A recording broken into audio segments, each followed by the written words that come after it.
c'est absurde. L'heure de Ferry, ravi de vous retrouver comme tous les samedis à 12h50. Bonjour Luc. Bonjour Marie. Ravi de vous retrouver une heure ensemble pour Merci prendre le temps, s'arrêter, se questionner, aller plus loin parce que on ne répète toutes les semaines, mais tout va vite, parfois trop vite. Un programme chargé ensemble, beaucoup de sujets à aborder cette semaine.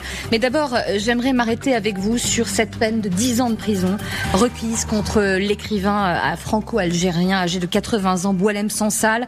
Il comparaissait jeudi devant un tribunal. Le verdict devrait être connu la semaine prochaine. Jeudi, apprenons-nous. L'Algérie humilie-t-elle la France, Luc, aujourd'hui ? Considérez-vous que finalement, à jeu de cette escalade de surenchère qui ne semble aboutir à rien ? Oui, d'autant qu'on sait que le président algérien, Tebboune, est pour cette condamnation. Donc, il veut absolument condamner Boualem Sansal, qui était un type, qui est toujours, mais qui est un type absolument adorable. Moi, j'ai eu le plaisir de le rencontrer il y a pas longtemps, l'année dernière. Et c'est un homme à la fois très courageux sur le plan intellectuel, mais c'est aussi, c'est quelqu'un d'une douceur, d'une gentillesse, d'une intelligence, d'une humanité absolument extraordinaire. C'était vraiment un type adorable. On peut pas faire plus gentil que cet homme. Voilà, et brillant, et brillant écrivain. Évidemment, un très grand écrivain. Mais surtout, moi, ce qui me frappe, je salue l'intelligence, mais je m'agenouille devant la gentillesse, comme dit le proverbe. C'était quelqu'un d'une immense gentillesse, et qui est toujours, je le mets à l'imparfait, parce que j'ai peur que si cette condamnation lui arrive, comme il a un cancer, et qu'il peut pas être soigné là-bas, voilà, et je ne comprends pas, encore une fois, que la France ne soit pas capable de le récupérer, qu'elle ne soit pas capable de faire un bras de fer, comme le demande Retailleau, à juste titre, voilà. Avec l'Algérie, on a quand même des moyens de rétorsion vis-à-vis de l'Algérie. Mais alors c'est intéressant ce que vous soulevez là, parce que j'aimerais qu'on écoute le président de la République en marge du sommet européen à Bruxelles, c'était jeudi. Écoutons-le, et ensuite un questionnement intéressant sur le bras de fer. Justement, est-ce peut-être ou pas la bonne technique, la bonne solution? Écoutez le président français. Notre souhait, c'est que Boualem Sansal puisse être soigné, libéré et aller là où il veut aller. Et donc s'il souhaite quitter l'Algérie, la quitter. Et donc je pense que c'est évidemment ce qui s'est passé très grave. Je souhaite que les autorités, d'abord on attend le jugement qui j'espère interviendra rapidement, mais j'ai confiance dans le président Tebboune et sa clairvoyance pour savoir que tout ça n'est pas sérieux. Tout cela n'est pas sérieux, Luc Ferry. Les mots du président de la République. J'ai confiance aussi. Il y a une volonté aussi, une gradation, parce que oui, il y a Bruno Retailleau, très vindicatif dans sa riposte, dans sa volonté d'aller plus loin. Et puis, on sent qu'il y a de l'autre côté des diplomates, Jean-Noël Barrot, qui dit tout ça doit se passer finalement plus dans le huis clos et moins sur les plateaux de télévision. Laissons de côté, c'est la voix de son maître. Ça n'a aucun intérêt ce que dit Barrot. Pardon de le dire comme ça, mais franchement, il faut... J'aime à chaque fois votre franc-parler. Ça n'a aucun intérêt, voilà. Non, ce qui est navrant, c'est que Emmanuel Macron a eu tort, il a cru vraiment, et c'est une vraie erreur, qu'en s'excusant, la repentance allait fonctionner. Donc depuis maintenant des années, il a pratiqué la repentance vis-à-vis de l'Algérie, sans comprendre qu'on avait au fond, une direction algérienne qui est une direction de vieillards.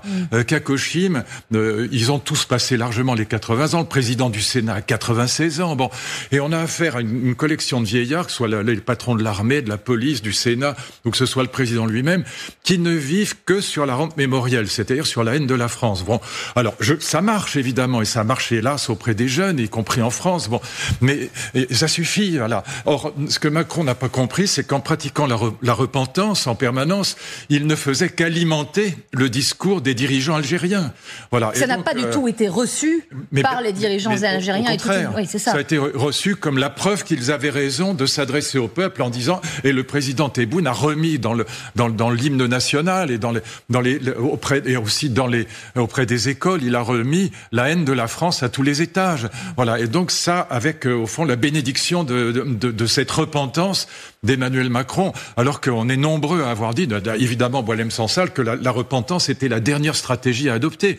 Donc moi je vais être très clair, hein. Je pense que la colonisation de l'Algérie entre 1830 et 1870 a été une horreur absolue. Donc je suis même pas en désaccord factuel avec Jean-Michel Apathy. Factuellement, il n'a pas tort. Voilà, c'est idiot de comparer le nazisme et la colonisation parce que ça n'a rien à voir. La comparaison est bête. Voilà. Pas toujours raison. Mais factuellement, la colonisation, ça a été une série de crimes de guerre abominables commis notamment par le général Bugeaud. Je vous avais apporté le livre préfacé par Todorov la semaine dernière. Lisez-le, ça vaut la peine. Voilà. Et c'est la technique de l'enfumage, les colonnes infernales. Ça a été une horreur. Alors après les années 1870, c'est différent. Après, il y a cette colonisation dont on peut dire qu'elle a apporté des choses. Bon, très bien. Mais entre 1830 et 1870, c'est une abomination. Surtout entre 1830 et 1848. Et même Tocqueville y met la main.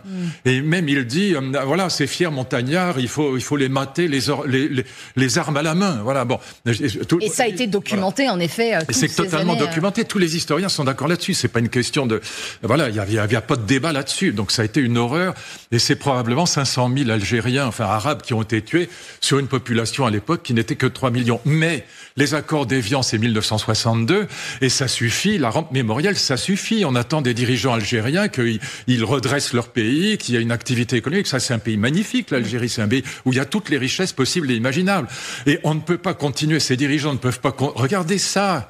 On peut pas continuer. Regardez ça alors que le type, il a Boualem Sansal en train de mourir d'un cancer dans ses. On est en juin 2024.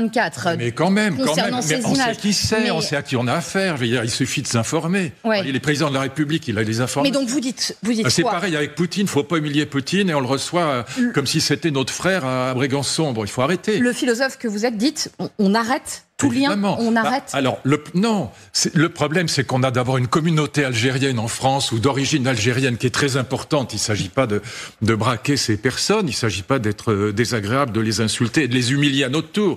Mais on a des moyens de rétorsion vis-à-vis de l'Algérie, notamment les fameux accords de 68, on ne va pas y revenir. Retailleau ne cesse de le dire, il n'est pas le seul à le dire. Mais voilà, le problème, c'est que c'est peut-être trop tard, parce qu'on a tellement joué la repentance et on a tellement favorisé le discours de Tebboune et de ses collègues, des dirigeants algériens, qui ne vivent que là-dessus. Inviter un jour mon ami Saïd Saadi, qui a dirigé le RCD, qui a dirigé un des grands partis démocratiques d'Algérie, qui est un berbère, mais qui est un démocrate avant tout. Invitez-le pour qu'il vous dise qui sont ces dirigeants algériens et pourquoi la repentance est une stratégie absurde, voilà, et qui ne fait que renforcer le discours de Tebboune. Voilà. Pardonnez-moi, vous allez me trouver obsédé, mais sur le ministre des Affaires étrangères, il faisait la comparaison, cette semaine, quant aux négociations qui se sont tenues avec Téhéran et la libération d'Olivier Grondeau, 2 ans. Vous dites ça n'a rien à voir, mais il faisait valoir le fait que la diplomatie, le huis clos, finalement, de relations, avait pu obtenir la libération d'Olivier Grondeau au bout de 2 ans et demi. En disant, en gros, ce qui est en train de se passer et des sorties publiques de certains dirigeants politiques sont contre-productives. Vous dites non ? Ça. Et nous, diplomates, nous sommes grandioses, etc. Oui. Vous voyez ce qui se passe en Algérie, ça n'a rien de grandiose et pour l'instant, on n'obtient rien du tout. Voilà. Et comparer l'Algérie et l'Iran et ce qui se passe, la diplomatie avec l'Iran et la diplomatie avec l'Algérie, je suis désolé, mais faut un cul de bulot pour faire ça. On aime toujours votre franc-parler sur le sujet. Avançons aussi, parce que cette semaine a été aussi l'occasion de voir s'afficher quelques désaccords. La porte-parole du gouvernement parle de polyphonie gouvernementale. On peut plus parler. J'adore le mot. Je trouve que vous avez trouvé le bon mot. La polyphonie, c'est joli. La cacophonie, c'est toujours moins agréable à l'oreille. Effectivement, avec ce coup d'autoritarisme de François Bayrou qui a dit notamment à Bruno Retailleau, tais-toi notamment sur la question sensible du port du voile dans le sport. C'est dommage, vous dites c'est dommage. C'est aux autres qu'il aurait dû dire de se taire, oui, c'est dommage. Il choisit toujours le mauvais côté systématiquement. C'est-à-dire, comme il est centriste, le centre-bout est toujours hostile à toute espèce de politique de fermeté. Donc c'est navrant parce que Retailleau a raison, voilà. Et donc, alors on dit polyphonie, je trouve le mot est très joli. Cacophonie, je vais vous faire amicuistre bonjour. Ça vient du grec kakos, qui a donné en français le mot caca. Ça veut dire mauvais en grec. Et donc, c'est pardon pour le mot un peu brutal. Non, mais j'avoue que je l'ignorais. Donc, on nage dans le caca. Voilà, c'est ça que ça veut dire. Désolé pour dire ça, mais enfin, je le justifie par le grec, donc c'est élégant. On avait vanté, peut-être pas vous, si on reprend le plaquage à archives, peut-être pas vous, mais la méthode Bayrou, qui avait obtenu... Il n'y a pas de méthode, c'est ça. C'est aussi ce qui... on navigue à vue. C'est comme le conclave. Demander aux syndicats de faire une réforme qui soit meilleure que la réforme des retraites actuelle, qui est déjà obsolète, vous le savez, elle est déjà complètement obsolète. De faire une réforme meilleure, c'est comme si dans le Middle West, on demandait aux Duns d'organiser le dîner de Noël. Ça, c'est grotesque, c'est ridicule, c'est l'archétype de la fausse bonne idée. Mais qu'il ait le courage de décider lui-même. Ouais. Il est Premier ministre, il n'est pas secrétaire d'État au chou farci. Vous lui reconnaissez quand même d'avoir dit, on arrête ce débat sur les 62 ans. Non, vu le contexte actuel, on ne reviendra pas sur cette réforme. Mais dans ce cas-là, il fallait pas faire le conclave. Dans ce cas-là, il avait qu'à dire on reviendra pas sur cette réforme. Comme la réforme actuelle est déjà obsolète et que le système de retraite n'est pas financé, on va faire une nouvelle réforme. Voilà. Et donc, je veux dire, nos hommes politiques n'ont plus aucun pouvoir maintenant. C'est ça qui est fascinant. Ils n'ont plus aucun pouvoir. Pourquoi ? Parce que la vérité, c'est que 75% des Français sont hostiles au président Macron à l'Élysée et que Bayrou n'a pas la majorité à l'Assemblée nationale. Donc, dans ces conditions-là, personne n'a le pouvoir. Donc, du coup, on négocie avec tout le monde, voilà, et on confie aux syndicats qui sont dont 2 sont favorables au retour à 60 ans, même pas à 62 ans. Absolument. Ils veulent aller évidemment, beaucoup plus loin. Donc à quoi ça rime ? Je dis, c'est comme si on demandait aux Dindes, au Middle West, d'organiser le dîner de Noël. Ça n'a aucun sens, voilà. Donc tout ça, ça n'a de sens que par rapport au fait qu'il n'a pas la majorité à l'Assemblée nationale, que Emmanuel Macron n'a pas non plus la majorité dans le pays, et que du coup, on a affaire à des dirigeants qui ne dirigent rien. Oui, ils sont dans l'impuissance totale. Avec le chiffon rouge de la censure, et de la censure qui peut réapparaître n'importe quand. Qui réapparaît notamment ce matin dans les colonnes du Parisien, dans la voix d'Olivier Faure. Bien sûr. Le premier secrétaire du Parti socialiste qui le dit, s'il remet en cause aujourd'hui ce qu'il a lui-même installé, c'est aberrant. S'il continue à improviser, à mépriser le Parlement, ses jours à Matignon sont comptés. N'oublions pas que ce garçon s'est abstenu sur la libération de Boualem-Sansal quand même, donc le Parti socialiste avec LFI. Donc ces gens-là, moi ça fait un moment que je ne les écoute plus. J'ai une grande admiration pour Rocard, qui était vraiment un ami. En plus, on avait des relations très amicales, et j'ai beaucoup de respect et d'estime pour Chevènement comme ministre de l'Éducation. Autrement dit, je suis pas un anti-gauche fanatique, loin de là. J'ai beaucoup d'amis, mon ami mais moins Jacques pour Julliard, les dirigeants d'aujourd'hui. Voilà, mais là, franchement, excusez-moi, on est passé de François Mitterrand à Olivier Faure. Je veux dire. Oui, mais sauf que la survie de François Bayrou, en tout cas il y a quelques mois, était dans les mains d'Olivier Faure et de ses. D'où cette ânerie de conclave. D'ailleurs, conclave, le mot est idiot parce que s'il s'agit pas d'évêques. Conclave, c'est les évêques qui votent pour l'élection du pape, donc c'est grotesque. Mais déjà, ce mot est idiot. Surtout, on n'est pas obligé de mettre du catholicisme partout. On est dans une société laïque, mais en plus, encore une fois, confier aux syndicats qui sont pour le retour à 60 ans, comme la CGT, comme FO, et même pas 62 ans. Et le Rassemblement national n'était pas très clair là-dessus.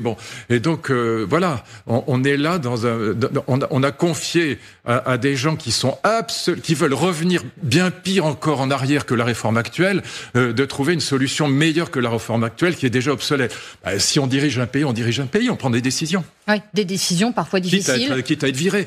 Mais c'est la même chose avec Barnier. Mais quitte à être impopulaire et quitte à être viré, mais le problème c'est qu'il veut garder son poste. Mais quitte à être viré de Matignon, au moins qu'il dise la vérité. Voilà. Alors là, il bousille lui-même ce qu'il a mis en place en disant non, on va quand même pas revenir à 62 ans. Alors quoi, sur le fond, il a évidemment raison. Mais dans ce cas-là, tu fais pas le conclave. Oui, après. Tu choisis entre les deux.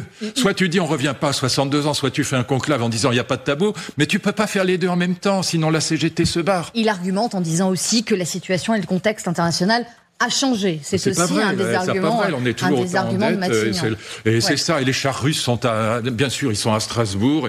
Et on va distribuer un manuel de survie. Et pourquoi pas on va nous distribuer aussi des pilules iodées pour éviter la bombe atomique. On reviendra d'ailleurs. On est en plein délire. Sur le manuel de survie. Sur la cacophonie.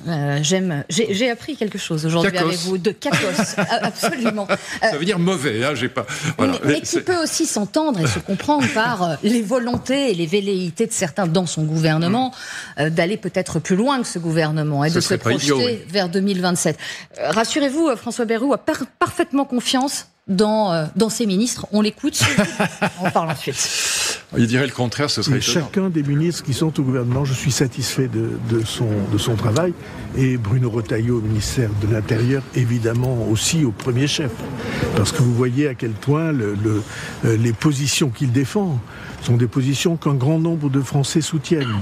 Et moi, je suis là pour assurer la cohésion du gouvernement, la solidarité gouvernementale. Il n'y a pas de gouvernement s'il n'y a pas de solidarité gouvernementale.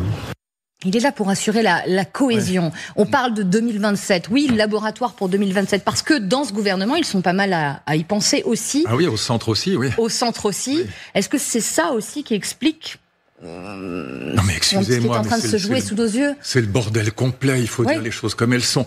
Encore une fois, voilà. Bon, moi j'ai été ministre, je connais quand même ce monde de l'intérieur. Bon, j'ai eu en plus quatre ministères. J'avais la jeunesse, le sup, la recherche et l'école. Bon, donc je sais comment ça fonctionne. Il faut pas me raconter des blagues.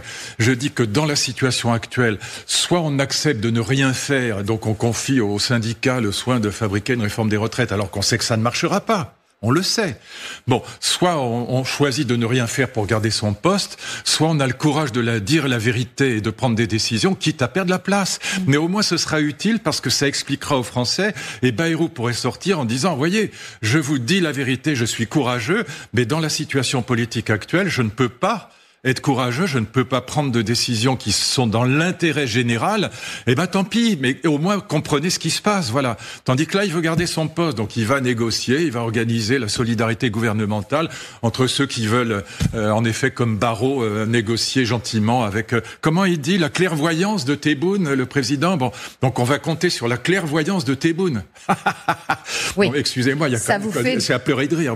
On va compter sur la gentillesse et la clairvoyance de Tebboune, dont tout le monde sait qu'il veut absolument que Boualem Sansal soit condamné, parce que d'abord c'est un anti-islamiste, Boualem Sansal, et parce que il a défendu certains aspects de la politique marocaine. C'est ça qu'on lui reproche. Voilà. C'est des propos donc, en effet qu'il a aussi tenus donc dans un média. Donc c'est un ennemi de l'Algérie, et c'est un traître, etc. Bon, et donc on va compter sur la clairvoyance des dirigeants algériens. Mais oui, ça vous n'y croyez pas. Sur aussi ceux qui font ce gouvernement, est revenue aussi cette volonté de démissionner. La démission comme moyen de pression. On a entendu ça dans la bouche de Gérald Darmanin. Alors des propos rapportés aussi qui ont été nuancés. Retailleau également, Bruno Retailleau la semaine dernière. C'est la bonne méthode pour se faire entendre. Écoutez, il y a un précédent, moi, pour qui j'ai beaucoup de respect. Je vous le disais tout à l'heure, c'est Chevènement. Voilà. Et donc, le jeune Chevènement était marxiste. Bon, c'était pas ma tasse de thé, mais le républicain qu'il a été, ce courage de démissionner parce qu'il était en désaccord avec Mitterrand, je trouve ça en effet admirable. Ça veut dire que c'est quelqu'un qui tient à ses idées et de l'intérêt général également, qui peut-être et qui du coup acquiert dans l'opinion publique une sacrée, c'est pas au hasard je dis sacrée, crédibilité. Parce qu'il y a une espèce de sacralisation. Quand vous avez le courage de perdre votre poste pour défendre vos idées, les gens se disent, celui-là, on va peut-être l'écouter. Tandis que celui qui s'aplatit devant tout le monde, le centriste mou, qui s'aplatit devant tout le monde pour garder son poste, celui-là, on va pas l'écouter. Et si vous voulez, ce qui se passe aujourd'hui en France, c'est pour ça que je suis un peu brutal dans mes propos, mais c'est que les politiques n'ont plus la confiance de 80% du peuple. Une vraie défiance. Et donc, mieux vaut démissionner, mieux vaut perdre son poste, quitte à prendre des décisions courageuses et à dire la vérité, plutôt que de le garder à tout prix en organisant la solidarité gouvernementale. Oui, mieux vaut démissionner, mais évidemment, mieux vaut pas menacer de démissionner sans jamais le faire non plus. Alors ça, c'est pour ça que je demande à voir, oui. Oui, voilà. C'est ça. Mais l'idée de démission ou l'idée de perdre son poste parce qu'on prend les bonnes décisions pour l'intérêt général et qu'on est courageux, je trouve ça évidemment très très remarquable. Et en plus, encore une fois, ça donne dans l'opinion publique une crédibilité, une légitimité qu'on n'a pas autrement. Voilà. Jean-Pierre Chevènement, il est devenu un personnage, grand défenseur de l'idée républicaine, il est devenu un personnage important dans cette histoire de l'idée républicaine, précisément parce qu'il a eu le courage de démissionner pour défendre ses idées. Et parce que vous vous forgez aussi bien sûr. Une stature peut-être différente. D'homme d'État et pas de politicien. Oui. D'homme d'État et pas de politicien. C'est ça la différence. Voilà. Vous envoyez peut-être aussi un message contre-intuitif à ceux qui pourraient peut-être avoir la volonté de voter pour vous. Non, c'est pas incompatible, vous dites. Mais bien bien sûr, mais en même temps, le fait qu'un politicien, au bon sens du terme, veuille avoir l'appui de l'opinion publique, c'est un minimum. Mais qu'il obtienne l'appui de l'opinion publique parce qu'il est courageux et pas parce qu'il essaye de grenouiller avec tout le monde, c'est pas la même chose. Voilà. Or, dans l'état actuel de la politique, avec pas de majorité à l'Assemblée, pas de majorité non plus à l'Élysée, il est clair que aucune décision courageuse ne peut être prise. Donc, on est obligé de suivre, voilà, on va peut-être en parler, la France périphérique, représentée à la fois par le Rassemblement national et par LFI et par le Parti socialiste et par la CGT et par FO.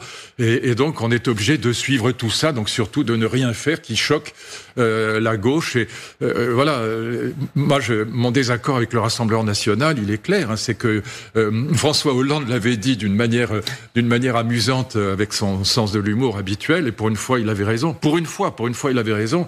Le programme du Front National, c'est le PC années 70. Voilà, il y a quelque chose de pas faux avec son histoire de retraite à 60 ans. Alors Marine Le Pen a changé d'avis. Oui, elle a corrigé. un peu corrigé. Elle a corrigé le tir. Voilà, il y a un certain nombre de chefs d'entreprise qui lui ont expliqué pourquoi il fallait pas dire ça. Mais voilà, malgré tout, traditionnellement, on avait au Rassemblement national, on avait un programme social qui est un programme de gauche, voilà, qui est à peu près celui du Parti socialiste, voire de LFI. Luc Ferry, on sait votre passion, et vous avez écrit sur le sujet, sur l'intelligence artificielle, d'une étude très intéressante d'un des grands professeurs d'université américaine sur ce qu'on appelle la perte de compétences liée à l'usage de l'intelligence artificielle. C'est très important. J'aimerais qu'on s'y intéresse et qu'on s'y arrête un peu. Un problème finalement très nouveau avec l'apparition de cette intelligence artificielle et son déploiement dans toute notre société. On devient moins performant avec l'usage de l'intelligence artificielle. C'est un vrai risque, il faut le corriger. C'est ce qu'on appelle, je vous parlais grec tout à l'heure, je vais vous parler en anglais. C'est ce qu'un grand professeur d'université américain appelle ça le deskilling. On parle beaucoup des skills, vous savez, les compétences. Bon, le deskilling de ses étudiants. Et il a publié une étude, c'est une étude très documentée, hein, c'est pas simplement au doigt mouillé, dans laquelle il dit, voilà, je crois que c'est un professeur à Berkeley, je me souviens plus si c'est à Berkeley ou Harvard. C'est Berkeley, normalement. C'est Berkeley, voilà. Voilà, vous avez vérifié, c'est ça, c'est Berkeley. Et donc, il a publié cette étude très intéressante, disant, voilà, quand je donne des devoirs à la maison, jamais de toute ma carrière, c'est un vieux prof, hein, jamais de toute ma carrière, j'ai eu des devoirs aussi magnifiques. Et quand je fais faire un devoir sur table, un partiel, comme on dit en français, à l'université française, quand je fais des partiels, c'est une catastrophe absolue. Pourquoi ? Alors, il a enquêté, les devoirs à la maison, ils sont faits par ChatGPT, ou par Claude 3, ou par Gemini, voilà, et les devoirs sur table, là, les gamins n'ont pas leur smartphone sur la table, donc c'est fait par les gamins, et il y a le deskilling, donc la perte de compétences. Et voilà, et ça, c'est un vrai danger. Et donc, je pense si j'étais ministre de l'Éducation, ce serait mon premier sujet. Ministre de l'Éducation et du SUP, je dirais, voilà, d'abord, je changerais complètement les programmes d'instruction civique, mais pour refaire les réseaux sociaux, l'anonymat sur les réseaux sociaux et tout ça, bon, mais, et pour expliquer ce que c'est que le harcèlement sur les réseaux et ce que c'est que l'IA, je ferais un cours sur l'IA, je rendrais obligatoire, mais surtout, je m'intéresserai à la question de savoir comment organiser la complémentarité entre IA et les gamins. Parce que là, ce qui risque d'arriver, et je vous le disais la dernière fois, vous pouvez prendre une femme ou un homme de ménage pour faire le ménage à votre place, ou un jardinier pour entretenir le jardin à votre place, mais vous pouvez pas prendre une IA pour penser à votre place, pour construire votre vie à votre place. Or, c'est ça qui se passe aujourd'hui. Oui. Parce que si vous n'apprenez pas, si nos enfants n'apprennent pas, s'ils font pas l'effort d'apprendre, et apprendre, ça veut dire travailler. Donc, s'ils font faire tout le travail scolaire par l'IA, et c'est très faisable, hein, avec DeepSeek, là, ou avec, prenez ChatGPT, la dernière version, là, depuis 15 jours maintenant, vous avez Deep Research, qui est absolument génial. Vous pouvez faire un mémoire de maîtrise en 1 heure, en 2 heures. Voilà, de 80 pages, mais somptueux, voilà, et en 150 langues et sans une faute d'orthographe. Mais l'étude de ce grand professeur est finalement peut-être tout ce qu'on ne veut pas obtenir de l'intelligence artificielle. Exactement. Donc c'est quoi ? C'est une approche et une éducation différente à ce que sont ces nouvelles technologies ? Exactement. Oui. Il faut organiser la complémentarité. Je vous l'ai dit aussi, pardon de me répéter. Qui est d'ailleurs le titre de votre livre. Votre... Complémentarité. Mais c'est un combat, la complémentarité. C'est pas donné, parce que la facilité, c'est de prendre l'IA et de faire tout le travail à sa place par l'IA.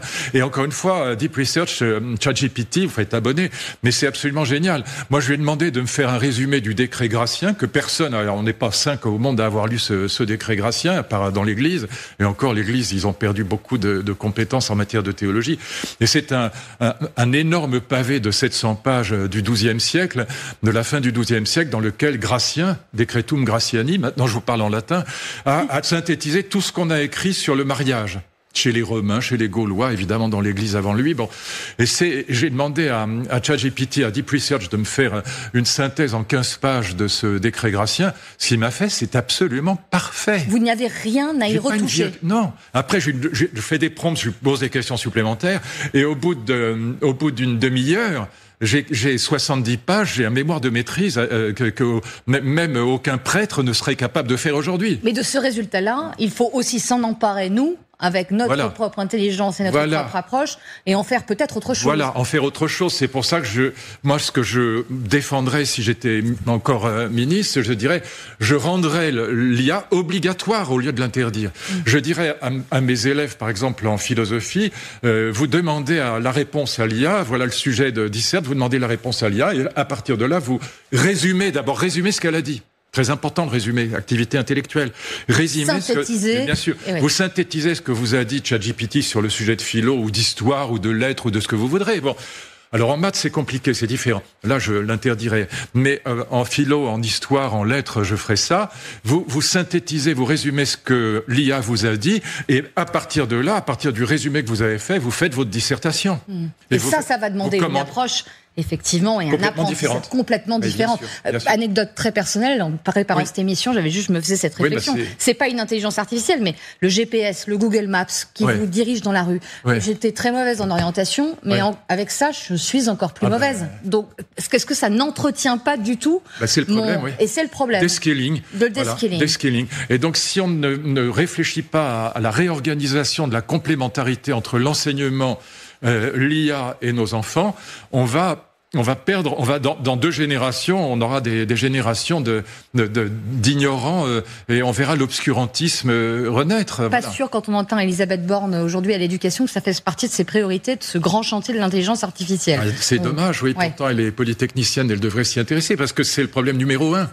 Parce que tous nos enfants, écoutez, j'ai 3 filles, il y en a une qui est ravissante, qui est à la maison, un amour, mais évidemment, il y a plein de garçons qui viennent du même âge, ils font tous leur mémoire à partir de ChatGPT, de Claude 3 ou de Gemini, tous. Et encore une fois, c'est une question de complémentarité d'équilibre. Et ils les font en 2 jours au lieu de les faire en 1 an. Moi, j'ai fait mon mémoire de maîtrise en 1 an. Là, ils les font en 48 heures, et encore, c'est parce qu'ils sont lents. Luc, on fait une courte pause, on s'interrompt quelques instants, restez avec nous. On évoquera ensemble les dernières négociations avec évidemment Vladimir Poutine. Cette question, USA, Europe, Russie, une civilisation commune. La question se pose après les propos du mage du Kremlin, qui pour la première fois s'est confié à nos confrères de l'Express et qui pose finalement sur la table peut-être un débat passionnant qui s'ouvre. Restez avec nous dans l'heure de Ferry.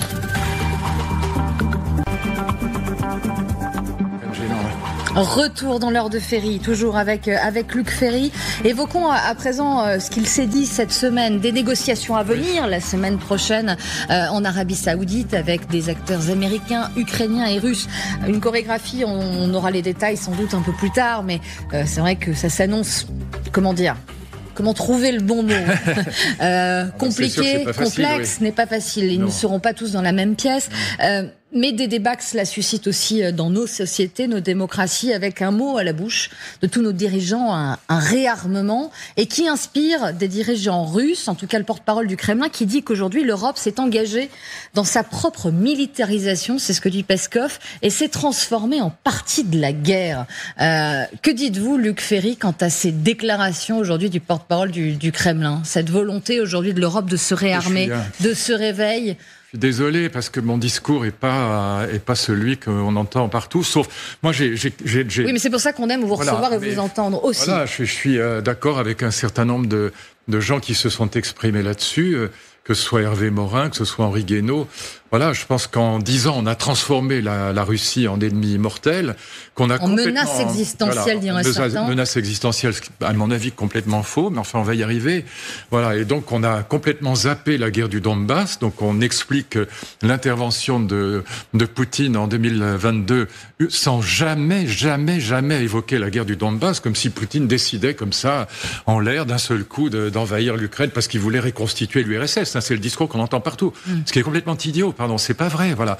Et donc, Poutine n'est intervenu en 2022 qu'à cause de la guerre du Donbass qui précède et qui a fait pas loin de 15 000 morts, dont 5 ou 6 000 civils, voilà, dans les communautés russophones de l'Est et du Sud de l'Ukraine. Bon, alors après, évidemment que cette intervention de Poutine est contraire au droit international, je ne le nie pas. Évidemment que tout ça s'est passé dans une violence extrême, mais tout ça part des sanctions de l'Union européenne contre la Russie à partir de 2014, puisque c'est là que ça commence en même temps que la guerre du Donbass et l'annexion de la Crimée par la Russie. Bon, donc on pouvait discuter, je veux dire, ce qu'on aurait dû faire, à l'époque, j'y reviens parce que ça rejaillit sur aujourd'hui, c'est faire en sorte qu'on applique les accords de Minsk 1 et 2. C'était ça, il était prévu des élections libres en Crimée, des élections libres dans les oblasts de Louhansk et de Donetsk, c'était prévu. On n'a rien fait, d'ailleurs Hollande l'a dit clairement, il a dit mais non, on a juste voulu faire ça, on voulait pas du tout appliquer Minsk, on voulait seulement organiser le réarmement de l'Ukraine, voilà. Et donc en 10 ans, on a réussi à faire de la Russie un ennemi mortel, mais qui n'est pas un ennemi mortel pour nous. Il est un ennemi mortel éventuellement pour la Moldavie, parce qu'il y a une communauté russe, éventuellement pour les Balkans, ce qui serait plus ennuyeux pour nous, parce que on est solidaire des Balkans, appartenant à l'OTAN, à l'OTAN, et donc on est solidaire des Balkans. Donc si la Russie attaquait un pays des Balkans, normalement on serait obligé d'intervenir militairement, mais encore une fois, les chars russes ne sont pas en Alsace, et donc voilà, qu'on veuille armer aujourd'hui, ce que fait d'ailleurs l'Allemagne mieux que nous, les pays baltes, je le comprends. Voilà, qu'on arme les pays baltes, pourquoi pas, puisqu'ils font partie de l'OTAN, et donc si ils étaient attaqués, on serait solidaires, et donc ce serait vraiment embêtant. Mais encore une fois, la Russie ne menace pas la France, voilà. Et donc c'est pas, voilà. Et en plus, voilà, la Russie, elle fait partie de l'Europe, la culture russe fait partie de la culture européenne, et donc voilà, transformer peu à peu la Russie en ennemi mortel, c'est pas une bonne idée, voilà. Alors, je suis désolé de le dire. Voilà, on dit défaitisme uniquois, voilà, c'est horrible. Oui, la paix, c'est affreux. Bon. Ça, mais la guerre est bien plus affreuse que la paix. Ce qui à vous et à d'autres vous a été reproché. Sur l'intérêt paradoxal, vous, Luc Ferry, le philosophe, d'avoir un ennemi commun. J'aimerais décliner avec. C'est cela qu'on joue. C'est ce que joue Macron à 100%. Il joue sur la peur et sur l'ennemi commun. Et encore une fois, je regardais l'histoire de l'ennemi. C'est absolument passionnant. Je parlais de Carl Schmitt qui a théorisé cet intérêt qu'il y a à avoir des ennemis. Nietzsche a aussi beaucoup écrit. Alors, Nietzsche a écrit là-dessus, ceux qui nous écoutent. Alors là, c'est mon côté professeur de philosophie archaïque, mais lisez ça, c'est absolument passionnant. C'est dans Le Crépuscule des idoles. Donc, à mon avis, le plus grand texte de Nietzsche. C'est celui que je préfère, en tout cas. Et dans Le Crépuscule des idoles, vous avez un chapitre qui s'appelle « De la morale comme invention contre nature ». Contre nature, de la morale comme invention contre nature. Et c'est là-dedans, dans ce chapitre-là, que Nietzsche dit, voilà, contrairement à l'Église, qui a toujours voulu éliminer ses ennemis, moi j'ai compris l'intérêt qu'il y a à avoir des ennemis. Et c'est ce que Carl Schmitt va reprendre à Nietzsche, qui est un grand lecteur de Nietzsche. L'intérêt qu'il y a à avoir des ennemis, c'est à la fois un intérêt personnel, parce que ça vous enrichit le cerveau. En fait, c'est avec ces ennemis qu'on discute, qu'on argumente. Ça vous nourrit ? Évidemment, bien sûr. Quand vous êtes de droite et que ce qui vous intéresse, c'est de discuter avec quelqu'un de gauche pour essayer de comprendre pourquoi vous n'êtes pas d'accord avec lui, d'essayer de réfuter ses argumentations, etc. Et donc, Nietzsche dit, j'ai contrairement à l'Église, compris l'intérêt qu'il y a à avoir un ennemi, jamais je ne voudrais supprimer l'Église. Alors qu'il écrit par ailleurs l'Antéchrist et qu'il passe sa vie à critiquer l'Église. Il dit, mais j'ai compris enfin l'intérêt qu'il y a à avoir un bon ennemi, parce que ça vous élargit le cerveau. Et c'est ce que Carl Schmitt va reprendre en ajoutant cette idée qui est très vraie. L'ennemi fédère beaucoup plus que l'ami. Encore une fois, j'en avais parlé la dernière fois, mais les rapports entre la Chine et l'Inde, qui ont toujours été désastreux, aujourd'hui, ils se regroupe avec Poutine, il se regroupe avec Lula, le président du Brésil, et avec les BRICS, avec l'Arabie Saoudite, avec l'Égypte. Une obsession pour le Sud global. Le Sud global qui déteste l'Occident. Et en vérité, tous ces pays, ces 11 pays, sont 10 ou 11, les pays, j'oublie toujours, les pays des BRICS, moi je les connais, mais pardon, il faudrait que je revérifie à chaque fois. On vous le pardonnera, on va vérifier. Voilà, ils sont 10 ou 11, mais ces pays, les BRICS, se regroupent sous l'égide de Poutine et du président chinois. Donc BRICS, c'est Brésil, Russie, Inde, Chine et South Africa, l'ES. Donc l'Afrique du Sud. Voilà. Mais maintenant, il y a aussi l'Égypte, il y a aussi l'Arabie Saoudite. Et au fond, ils se regroupent malgré la haine qu'il y a entre eux pour certains pays. Ils se regroupent entre eux parce que l'ennemi occidental est fédérateur, et c'est ça que Poutine est en train d'obtenir. C'est ça l'enjeu de la guerre en Ukraine, beaucoup plus important que tous les autres enjeux. Voilà. Et donc Poutine est en train de fédérer le Sud global autour de lui et du président chinois, de Modi, le Premier ministre indien, qui est aussi un grand, c'est pas un grand démocrate, hein. Bon, vous voyez ce qui se passe en Inde aujourd'hui. Et donc, là, on l'a aussi reçu en disant que c'était un de nos grands amis. Bon, mais voilà, on est en train de fédérer le Sud global contre nous. C'est ça l'effet de cette guerre en Ukraine. Et c'est pour ça que je dis que la guerre, les sanctions, ce qu'on a organisé depuis 2014, c'est absolument pas l'intérêt de l'Europe. Absolument, vous le dites, qui va complètement à contresens. Mais à contresens, parce que la Russie va pas se déplacer en Australie, elle restera là. Donc voilà, organiser et faire croire Macron comme il lui reste plus rien, voilà, à part l'international et encore.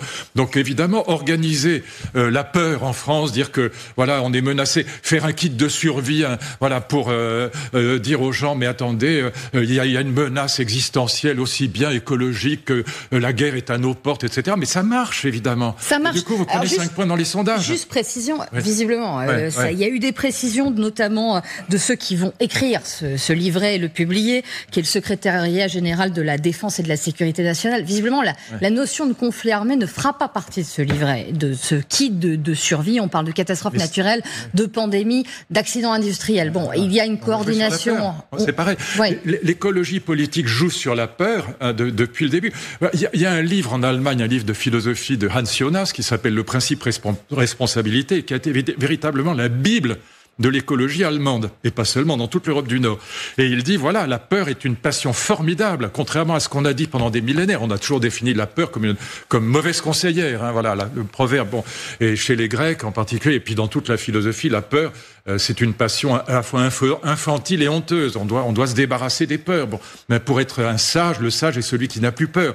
Là, dans l'écologie politique, Hans Jonas, il y a un chapitre qui s'appelle, écoutez bien, l'heuristique de la peur. Eurisko en grec, ça veut dire découvrir.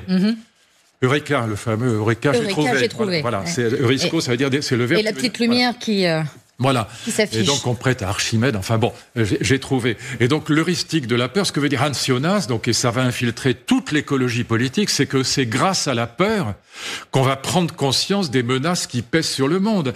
Et donc quand vous jouez sur la peur, et ce manuel, ce kit de survie débile, qui va nous coûter la peau des fesses, hein, ça va jouer. Ça va être envoyé en ligne beaucoup, apparemment. J'espère que ça coûtera quand même moins cher, parce que si vous l'envoyez à 40 millions de personnes et que ça coûte 10 euros ou 20 euros, ça va nous coûter cher. Bon. Et donc voilà, tout ça est pour Macron, c'est le seul moyen qui lui reste d'essayer de prendre 3-4 points dans les sondages. Mais ça ne servira. On prend les Français pour des enfants de 5 ans, c'est grotesque. Ils savent très bien comment se protéger. Mais on en a parlé entre on va leur dire d'acheter il faut acheter des paquets de nouilles et puis du riz, et puis vous allez prendre aussi de l'eau, et puis vous allez fermer s'il y a le feu, vous fermez vos vols. Enfin écoutez, on se fout du monde. Oui, c'est du niveau d'un président de la République, ça. Oui, mais on en a parlé ensemble, il y a aussi une inquiétude. Il y a une inquiétude exprimée évidemment, par nos compatriotes. La guerre est en effet, elle est en Europe pour la première fois. Mais je le nie pas. La guerre est là. Mais c'est pour ça qu'il faut l'arrêter. Il y a 1 million de morts et de blessés. Ça suffit, non? Et on veut quoi? Le grand risque aujourd'hui, si on revient à la question de l'Ukraine, c'est pas que l'Ukraine attaque la France, c'est idiot. Le grand risque, c'est que Poutine ayant gagné la guerre, alors que tout le monde nous a dit, oh, la contre-offensive, mais non, pas du tout, grandiose.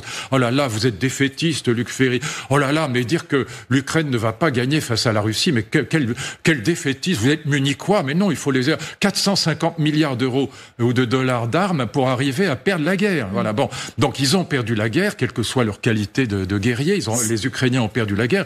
La Russie a gagné la guerre. Certains ne partageront jamais votre lecture, en tout cas. Tant mieux, tant mieux. Mais au moins que ceux qui n'ont pas, qui réfléchissent un peu écoutent. Et donc le grand risque aujourd'hui, c'est que Poutine veuille aller plus loin, et notamment pour destituer Zelensky et remettre à sa place un Yanukovych bis. C'est-à-dire, Yanukovych, c'était le président russe le président ukrainien pro-russe en 2014. Je dis russe parce que il était pro-russe jusqu'au bout des ongles. Et le risque, évidemment, c'est que Poutine, ayant gagné la guerre, c'est pas la peine de tourner autour du pot, il l'a gagné la guerre. C'est comme ça. Il est évidemment en position de force pour négocier. Et si on ne l'arrête pas, il risque d'aller, non pas, je pense pas, prendre Kiev militairement, mais prendre Kiev politiquement. Et là, quand Trump, qui est tout sauf idiot, je ne sais pas pourquoi on dit que Trump est idiot, Trump dit à Zelensky, et Zelensky a fait un long message pour dire que c'est, malgré tout, il remerciait Trump et les Américains. Bon, après le coup de fil à Poutine et le coup de fil à Trump, il a remercié chaleureusement Trump et les Américains. Et ce que Trump dit, et c'est pas idiot, c'est qu'au lieu de protéger militairement l'Ukraine, il faut protéger l'Ukraine avec les entreprises américaines. Et ce que dit Trump n'est pas idiot, il dit si les entreprises américaines s'installent en Ukraine, Poutine ne pourra plus attaquer l'Ukraine parce que ce serait attaquer des entreprises américaines. Zelensky dit aussi que, notamment sur la proposition de reprendre le contrôle de centrales nucléaires. Oui, ça part. Ça non. Non. Mais en revanche, installer des entreprises de forage pour exploiter les terres rares, Zelensky est à fond pour. Voilà. Il dit, je suis prêt à signer le contrat sur les terres rares. Et si Zelensky veut signer le contrat sur les terres rares, c'est pas parce qu'il veut donner les terres rares aux États-Unis qu'il adore. C'est parce que ça permettra aux entreprises américaines de s'installer en Ukraine. Et au fond, ça protégera l'Ukraine beaucoup plus qu'une compagnie, un régiment français qui protégera rien du tout. Une forme de garantie de sécurité aussi. La sécurité américaine, la sécurité entrepreneuriale américaine est beaucoup plus sécure, si je puis employer ce mauvais mot, qu'une armée française et allemande qui sera bousillée dans le quart d'heure et qui protégera rien du tout. Juste revenir sur ce que souhaiterait Vladimir Poutine, dans les conditions que Zelensky, et qui est un changement de régime, en fait aussi partie selon certaines sources. C'est pour ça que c'est grave. Ouais. Voilà, c'est ça qui est grave. Mais le fait est que Poutine a gagné la guerre. Et ce qui est grave, encore une fois, c'est pas. Je pense pas qu'il veuille prendre Kiev militairement, mais prendre Kiev politiquement, oui. Et ça pourrait être très grave parce que, au fond, ce que Poutine veut, c'est remettre un régime pro-russe et faire en sorte que l'Ukraine, surtout, ne rentre pas dans l'OTAN. Alors là, c'est un casus belli. Mais encore une fois, n'oubliez pas, je le rappelle à chaque fois parce que on fait exprès de l'oublier. C'était Madame Merkel et Nicolas Sarkozy en 2008 étaient absolument contre. Et Sarkozy l'a rappelé l'année dernière, l'idée que l'Ukraine rentre dans l'OTAN. Et Sarkozy a redit qu'à ses yeux, il fallait que l'Ukraine reste une zone neutre. Angela Merkel, effectivement, voilà. C'est important. Et elle aussi. De le Alors on ne peut également. pas dire que Angela Merkel et les Allemands sont pro-Poutine. Hein. C'est vrai, ils sont à fond anti-russes, comme les Polonais, autant que les Polonais. Donc il faut les écouter quand ils disent ça. Voilà. Et donc moi j'attends de voir. Je ne sais pas du tout si la stratégie de Trump réussira, mais en tout cas elle n'est pas idiote. Pour l'instant, Zelensky l'approuve, pas sur les énergies nucléaires, mais sur l'installation d'entreprises américaines sur les terres rares. Et puis par ailleurs, voilà, attendons de voir ce qui va se passer lundi dans les équipes qui vont négocier, parce que c'est difficile de le savoir aujourd'hui. Hein. Absolument, on suivra ça de très près. Aux téléspectateurs qui nous regardent, vous avez peut-être aussi lu cette interview passionnante dans l'Express, celui qu'on qualifie de mage du Kremlin, l'inventeur du poutinisme. Il ne s'était pas exprimé depuis le début de la guerre avec des propos qui interroge quant à l'avenir. Regardez ce qu'il dit et déclare à nos confrères. L'Occident va devenir plus autoritaire et la Russie moins autoritaire. Les proportions de liberté et de discipline dans nos systèmes politiques vont converger. Rappelons que Surkov ne travaille plus avec Poutine aujourd'hui, hein. Non. Mais on le décrit comme celui qui lui a murmuré à l'oreille durant toutes ces années. Ils étaient très proches. Oui. De cette lecture de ce que va devenir notre Occident, vous rappeliez effectivement avec le Sud global, il le dit aussi, c'est une question de survie de la grande civilisation nordique. européenne, je dirais. À laquelle appartiennent, dit-il, la culture russe, européenne et américaine, dans un contexte de pression démographique presque insoutenable de la part du Sud. Voilà ce qu'il est. Je suis entièrement d'accord. Je pourrais signer cette phrase, j'aurais pu l'écrire. Voilà, c'est exactement ça. On a un Sud global qui se fédère contre nous, qui déteste l'Occident colonisateur. Parce que vous savez, la colonisation, je compare pas les deux, mais c'est comme la catastrophe qu'on a vécue en 1940 dans toute l'Europe. Voilà, on a choisi un ennemi, c'était les Juifs. Mais ça a marché.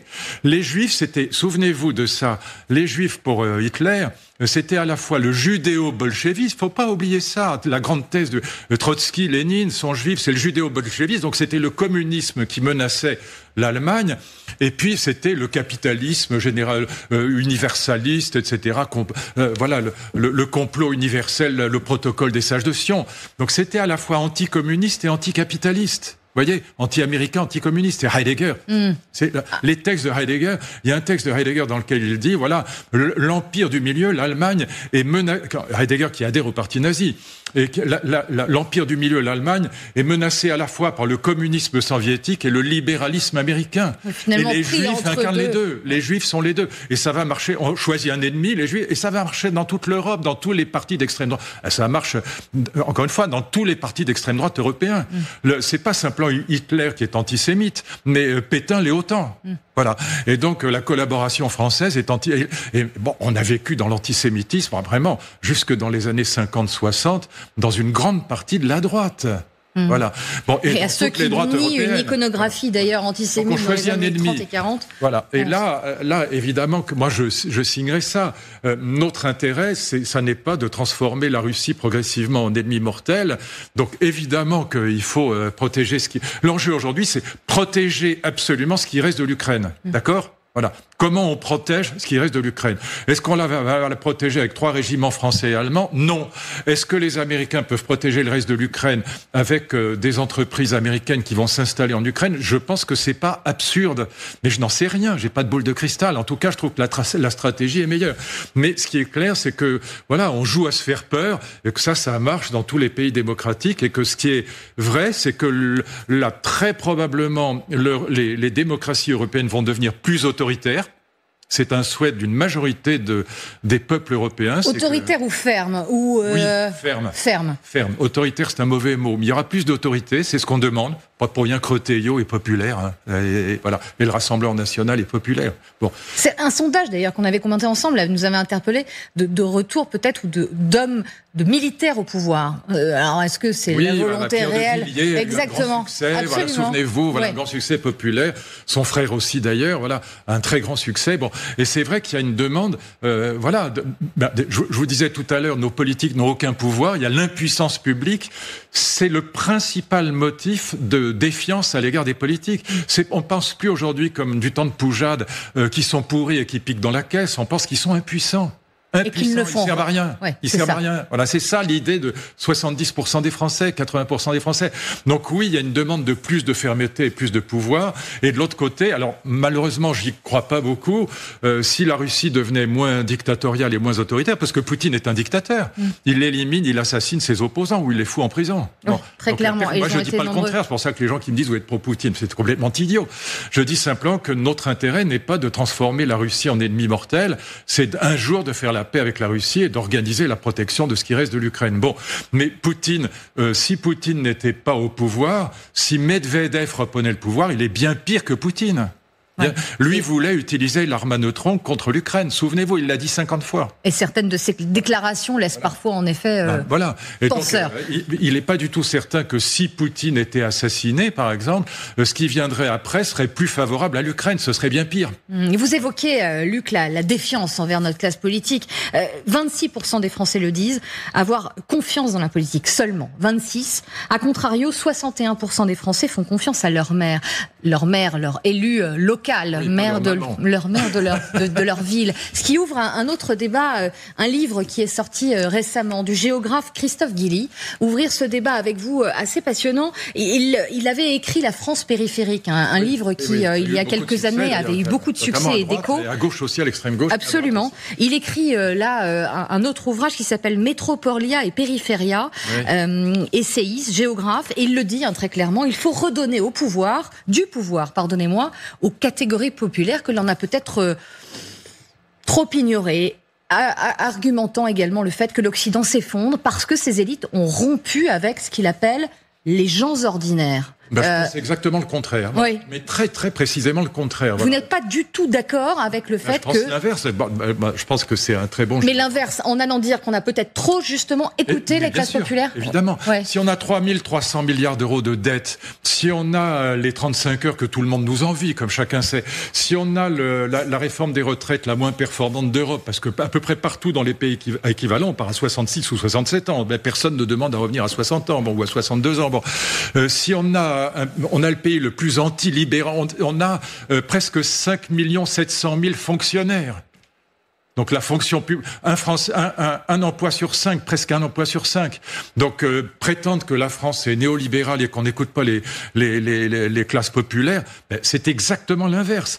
En fait, par démagogie à droite comme à gauche, depuis 20 ans, on a écouté les revendications des classes populaires qui sont traduites à la fois par les syndicats de gauche, par FO, par la CGT, même par une partie de la CFDT, et évidemment par une grande partie, pendant longtemps, du Rassemblement national, même s'il est en train de changer. Mais le programme économique du Rassemblement national, c'est un programme qui est entièrement social. Et donc, on a dépensé 3300 milliards d'euros on a 300 de dettes, on a 900 milliards pour les dépenses sociales chaque année. Tout ça, on a pris 1000 milliards d'euros de dettes depuis que Macron est au pouvoir. Tous mes copains, soi-disant libéraux de droite qui ont voté pour lui, sont consternés. Et donc c'est précisément parce que même la droite s'est couchée devant les revendications populaires, parce qu'on a peur de la CGT, parce qu'on a peur des syndicats, parce qu'on a peur, Bayrou a peur de la censure de la gauche, qui menace en effet Olivier Faure de le censurer, etc. Et donc la droite, à part Thierry Breton qui a fait un très bon travail, je dirais, c'est à partir de Thierry Breton, à partir de 2007-2008 que ça s'effondre. Quand je suis au gouvernement, la dette de la France est à 58% du PIB. Oui. On est au même niveau que l'Allemagne. On est tous les deux à 58% du PIB. Aujourd'hui, on est à 112, 113, 115% du PIB. C'est une histoire ancienne, en effet. Ouais. Et donc, c'est parce qu'on a écouté les revendications des classes populaires traduites par les syndicats, par LFI, par même le Parti socialiste et puis par le Rassemblement national, on s'est couché devant les revendications populaires et on est le pays le plus antilibéral d'Europe. Mais cette revendication, ce sentiment, ce ressenti peut-être d'une société de plus en plus inégalitaire, il existe aussi. Oui, mais c'est très faux. On est une société inégalitaire avant redistribution. Regardez les chiffres exacts. Après redistribution, on a le système redistributeur le plus égalitaire d'Europe. Voilà. Donc il faut pas regarder les chiffres avant redistribution. Redistribution, c'est par l'impôt, évidemment. On a les impôts les plus écrasants du monde. Voilà. Et donc, en tout cas, d'Europe. Voilà, des 28, 27. Voilà. Donc on est vraiment dans le pays le plus anti-libéral qui soit, le moins élitiste qui soit, celui qui écoute le moins les experts.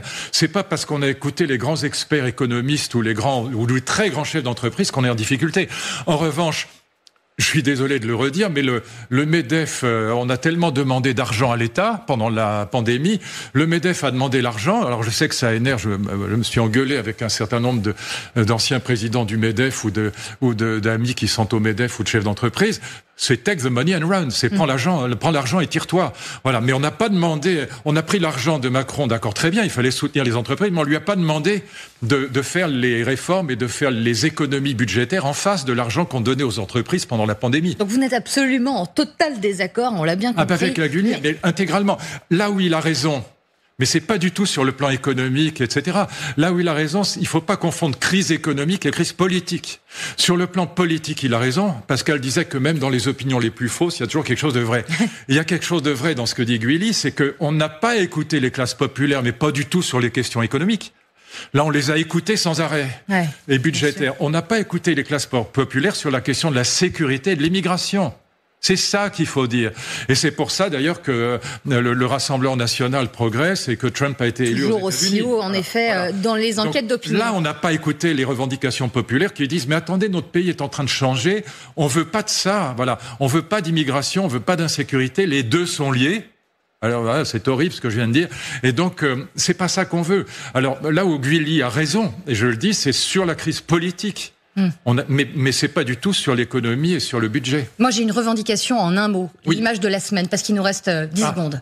L'image de la semaine, c'est un livre, La Belle et la Bête, de Joule, commande du ministère de l'Éducation nationale, retirée parce que la version est loin de faire consensus. Juste en un mot, c'est ma revendication à moi. Je l'aurais très interdit rapide. dans le quart d'heure, mais pour la raison inverse de Madame Borne, c'est parce que le livre est trop adapté au monde moderne. Ils sont pleins de smartphones, ils sont sur les réseaux sociaux, enfin tout ça est absurde. Ils s'appellent sur Zoom, Je l'aurais tout ça, évidemment tout ça. interdit, mais dans le quart d'heure, j'ai publié un livre dans lequel il y a un chapitre sur La Belle et la Bête, et en plus il est parti de la mauvaise version, Madame de Beaumont, 1756, la bonne c'est la première, c'est Madame de Villeneuve, et c'est complètement débile, voilà, je l'aurais interdit, mais à la seconde. Encore une fois, parce que c'est trop adapté au monde moderne, et ce qui est génial dans le texte de Madame de Villeneuve, c'est justement que ça emmène nos enfants vers une époque ancienne, et que ça leur permet de comprendre qu'on vivait différemment dans le monde ancien. Alors on en reparlera la semaine prochaine. Je vais vous en reparler parce que Et on en reparlera, je vous le promets. Lisez le texte de Madame de Villeneuve, il est grandiose.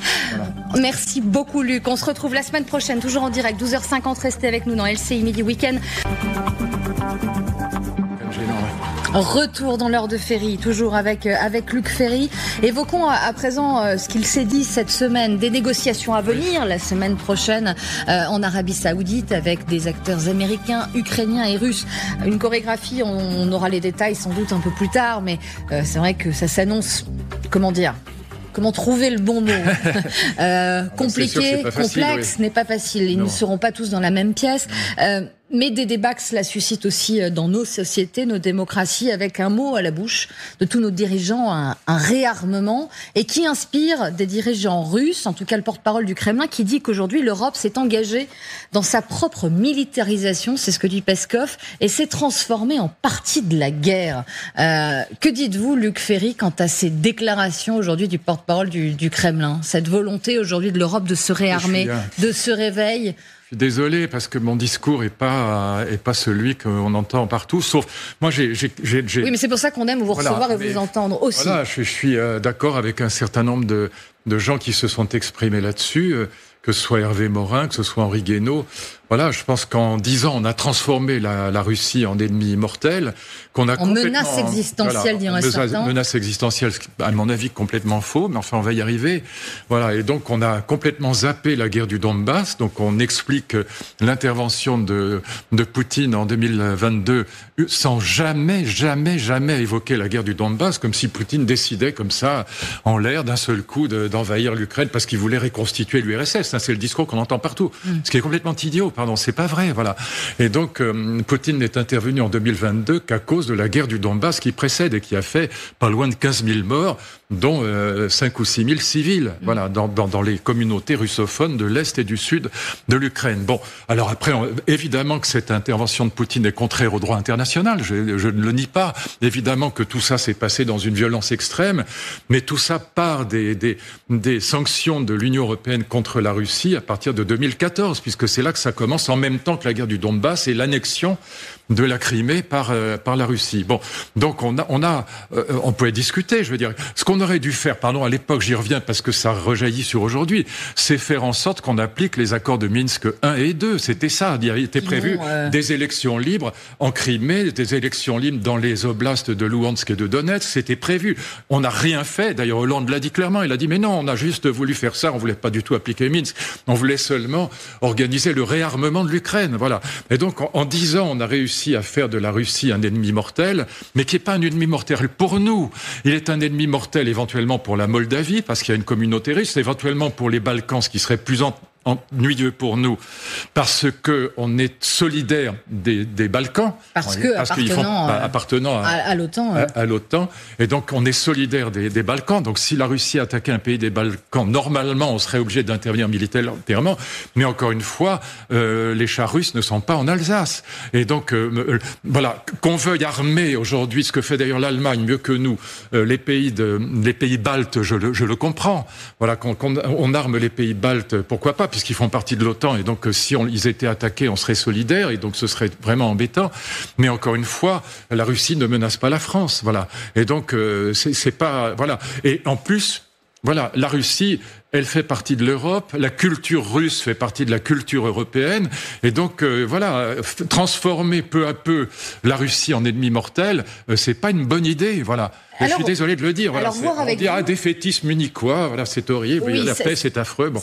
Mais la guerre est bien plus affreuse que la paix. Ce qui à vous et à d'autres vous ont été reproché. Sur l'intérêt paradoxal, vous, Luc Ferry, le philosophe, d'avoir un ennemi commun. J'aimerais décliner avec. C'est cela qu'on joue. C'est ce que joue Macron à 100%. Il joue sur la peur et sur l'ennemi commun. Et encore une fois, je regardais l'histoire de l'ennemi. C'est absolument passionnant. Je parlais de Carl Schmitt qui a théorisé cet intérêt qu'il y a à avoir des ennemis. Nietzsche a aussi beaucoup écrit. Alors, Nietzsche a écrit là-dessus, ceux qui nous écoutent. Alors là, c'est mon côté professeur de philosophie archaïque, mais lisez ça, c'est absolument passionnant. C'est dans Le Crépuscule des idoles. Donc, à mon avis, le plus grand texte de Nietzsche. C'est celui que je préfère, en tout cas. Et dans Le Crépuscule des idoles, vous avez un chapitre qui s'appelle « De la morale comme invention contre nature ». Contre nature, de la morale comme invention contre nature.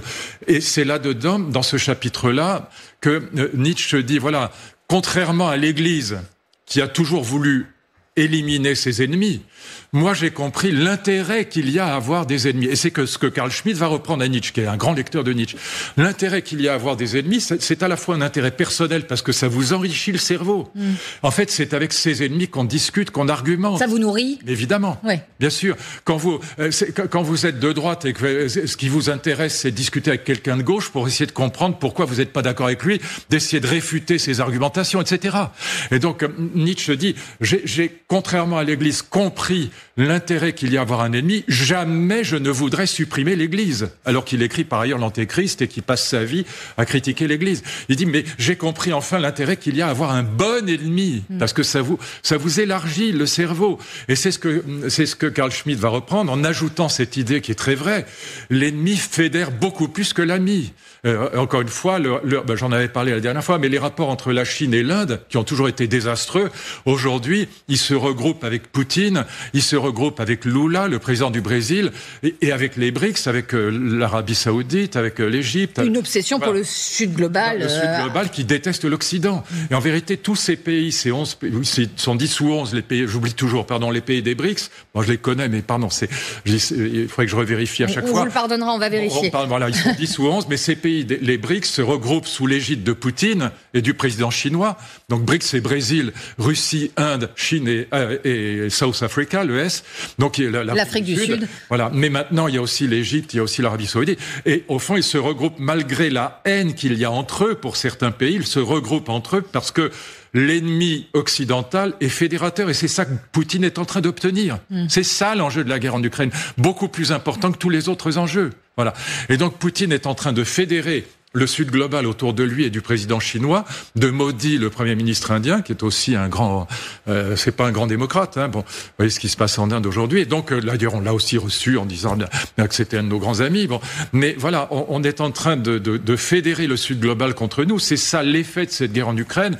Et c'est pour ça que je dis que la guerre, les sanctions, ce qu'on a organisé depuis 2014, c'est absolument pas l'intérêt de l'Europe. Absolument, vous le dites, qui va complètement à contresens. À contresens, parce que la Russie va pas se déplacer en Australie, elle restera là. Donc voilà, organiser et faire croire à Macron comme il lui reste plus rien, voilà, à part l'international et encore.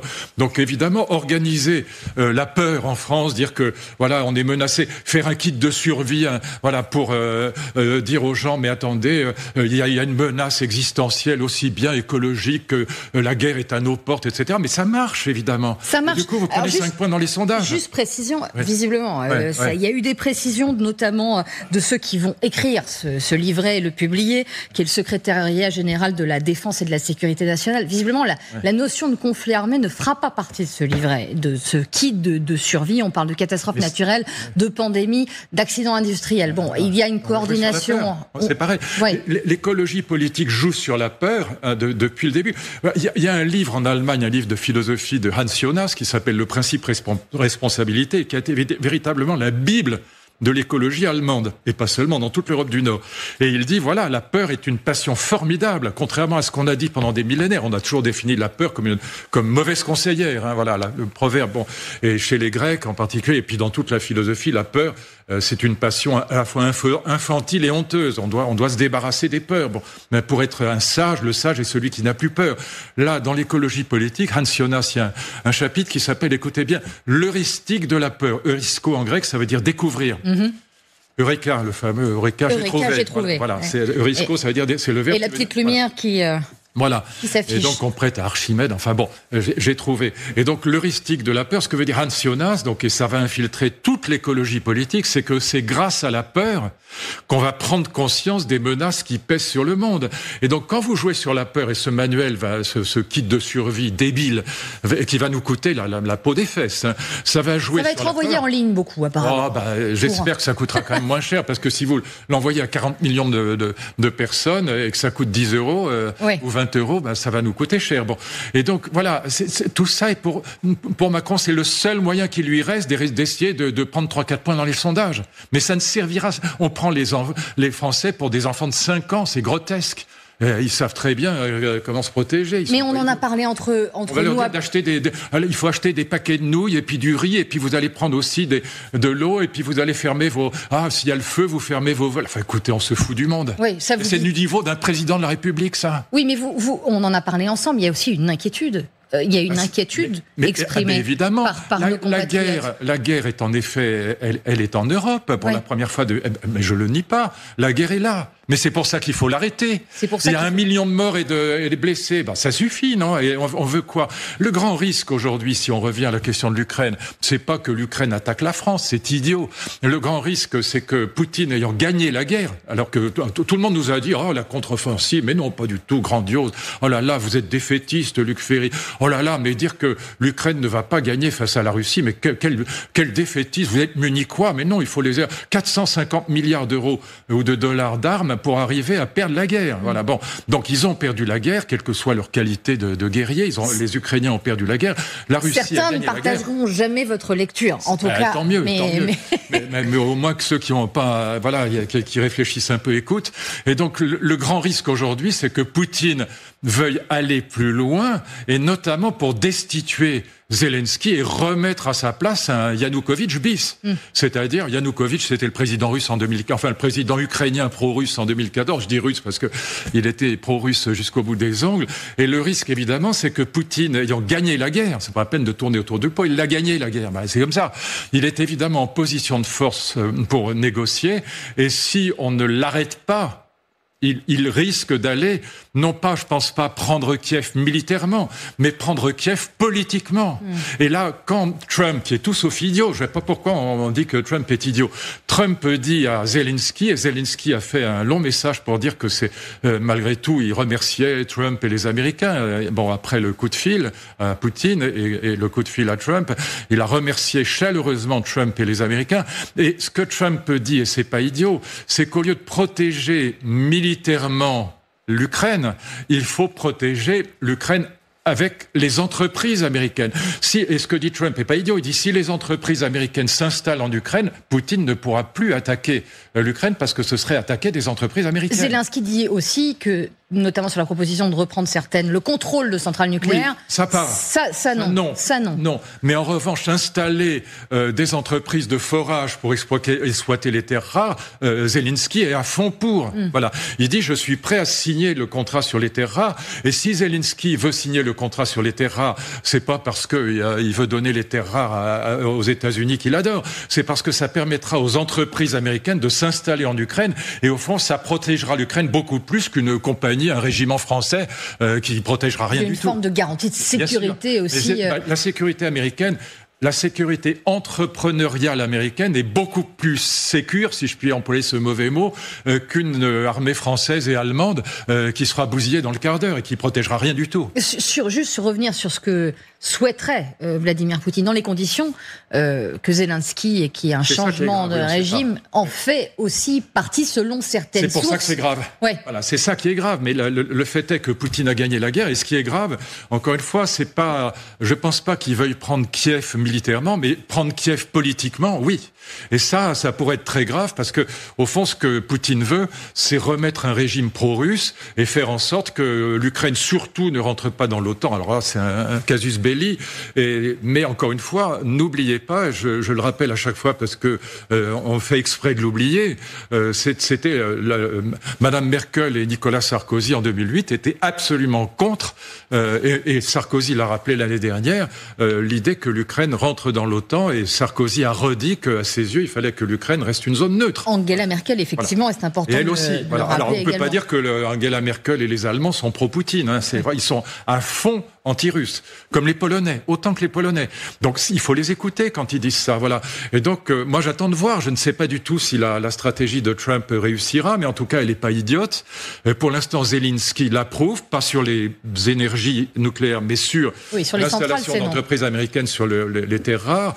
Et puis, par ailleurs, voilà, attendons de voir ce qui va se passer lundi dans les équipes qui vont négocier, parce que c'est difficile de le savoir aujourd'hui. Hein. Absolument, on suivra ça de très près. Aux téléspectateurs qui nous regardent, vous avez peut-être aussi lu cette interview passionnante dans l'Express, celui qu'on qualifie de mage du Kremlin, l'inventeur du poutinisme. Il ne s'était pas exprimé depuis le début de la guerre avec des propos qui interroge quant à l'avenir. Regardez ce qu'il dit et déclare à nos confrères. L'Occident va devenir plus autoritaire et la Russie moins autoritaire. Les proportions de liberté et de discipline dans nos systèmes politiques vont converger. Rappelons que Surkov ne travaille plus avec Poutine aujourd'hui, hein. Non. Mais on le décrit comme celui qui lui a murmuré à l'oreille durant toutes ces années. Ils étaient très proches. Oui. De cette lecture de ce que va devenir notre Occident, vous rappeliez effectivement avec le Sud global, il le dit aussi, c'est une question de survie de la grande civilisation nordique. Européenne, je dirais. À laquelle appartiennent, dit-il, la culture russe, européenne et américaine, dans un contexte de pression démographique presque insoutenable de la part du Sud. Voilà ce qu'il est. Je suis entièrement d'accord. Je pourrais signer cette phrase, j'aurais pu l'écrire. Voilà, c'est exactement ça. On a un Sud global qui se fédère contre nous, qui déteste l'Occident colonisateur. Parce que vous savez, la colonisation, je compare pas les deux, hein, mais c'est comme la catastrophe qu'on a vécue en 1940 dans toute l'Europe. Voilà, on a choisi un ennemi, c'était les Juifs. Mais ça a marché. Les Juifs, souvenez-vous de ça, les Juifs pour Hitler, c'était à la fois le judéo-bolchevisme, faut pas oublier ça, la grande thèse de Trotsky, Lénine sont juifs, c'est le judéo-bolchevisme, donc c'était le communisme qui menaçait l'Allemagne, et puis c'était le capitalisme général, universaliste, etc. Voilà, le complot universel, le protocole des sages de Sion. Donc c'était à la fois anticommuniste et anticapitaliste. Vous voyez, anti-américain, anti-communiste, c'est Heidegger. C'est les textes de Heidegger. Il y a un texte de Heidegger dans lequel il dit, voilà, l'empire du milieu, l'Allemagne est menacée. Heidegger qui adhère au parti nazi. Et l'empire du milieu, l'Allemagne, est menacée à la fois par le communisme soviétique et le libéralisme américain. Et les Juifs incarnent les deux. Les Juifs sont les deux. Et ça va marcher. On choisit un ennemi, les Juifs, et ça va marcher dans toute l'Europe, dans tous les partis d'extrême droite. Ça marche, encore une fois, dans tous les partis d'extrême droite européens. C'est pas simplement Hitler qui est antisémite, mais Pétain l'est autant. Voilà. Et donc, la collaboration française est on a vécu dans l'antisémitisme, vraiment, jusque dans les années 50-60, dans une grande partie de la droite.